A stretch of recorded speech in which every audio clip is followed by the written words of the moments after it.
নমস্কার সবাইকে এবং স্বাগত জানাই এই শীতের বেলায় ঘন কুয়াশায় কম্বলের ছোঁয়ায় সবাই আশা করি ভালোই আছেন। তো আজকে আবার এলাম নতুন একটা ব্লগ নিয়ে। আজকের ব্লগে থাকছে কলা পাতায় গুঁড়া মাছের পাতুরি। তো আশা করি সবার ভালো লাগবে, আর ভালো লাগলে অবশ্যই লাইক শেয়ার কমেন্ট করতে ভুলবেন না, ফলো করে দিবেন শেষে। তো আমি নিয়ে গেলাম কলা পাতাটা ছেঁকে নিয়েছি আগুনে। তো এখানে নিয়ে নিলাম গুঁড়া মাছগুলোকে লবণ হলুদ এবং তেল দিয়ে রেখেছি, আর পেঁয়াজ কুচি, রসুন কুচি। তো আমি কলা পাতাটাকে ছেঁকে নিয়েছি তো আগে থেকে, আর কলা পাতার যে ডোকা এটা দিয়ে আমি পাতলা করে একটা দড়ি বানিয়ে নিয়েছি। তো দিয়ে দিলাম গুঁড়া মাছ মেখে রাখা লবণ হলুদ দিয়ে।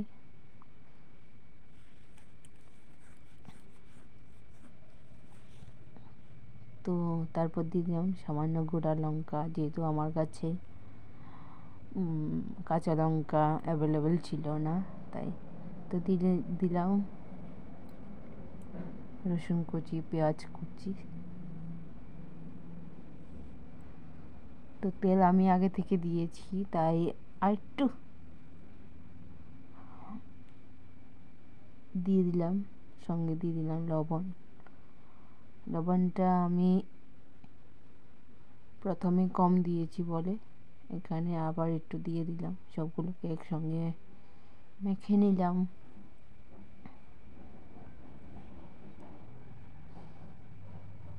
তারপর দিয়ে দিলাম ধনে পাতা। হলুদটাও একটু কম লাগছিল বলে আর একটু দিয়ে দিলাম। তো এবার ধনে পাতা উপর থেকে ছড়িয়ে দিয়ে দিলাম। তো এবার হচ্ছে গিয়ে বেঁধে নেওয়ার পালা। তো এইভাবে কলা পাতাটাকে মুড়ে আমি বেঁধে নিলাম।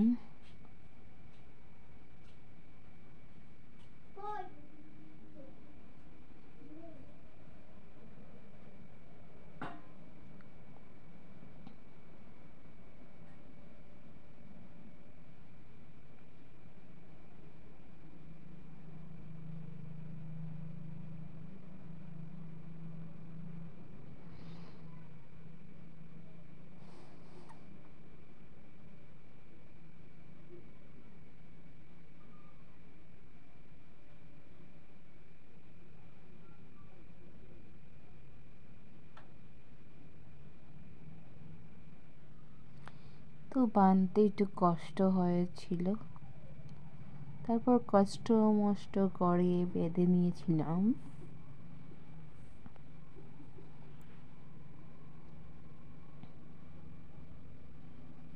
তো এক বাঁধা তো হয়ে গেছে, আর আরেকটা বাঁধা দেওয়ার জন্য খুব কষ্ট হয়েছিল দ্বিতীয় বানটা দেওয়ার জন্য। তো শেষে গিয়ে বেঁধে নিলাম। এবার কড়াই বসিয়ে দিলাম চুলায়, এটা পুরান কড়াই।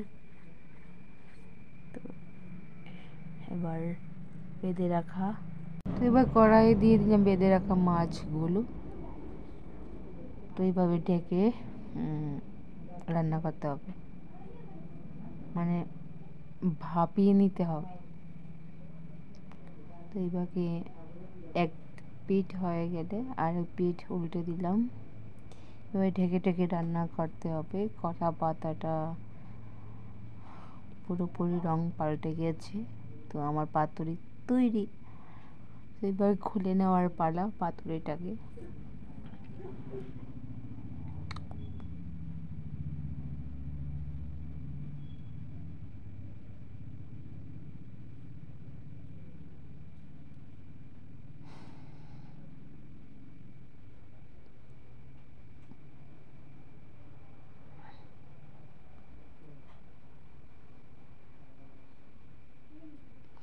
এই ছিল আমার কলা পাতায় গুঁড়া মাছের পাতুরি।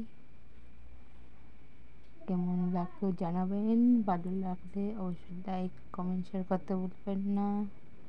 বাড়িতে অবশ্যই ট্রাই করবেন।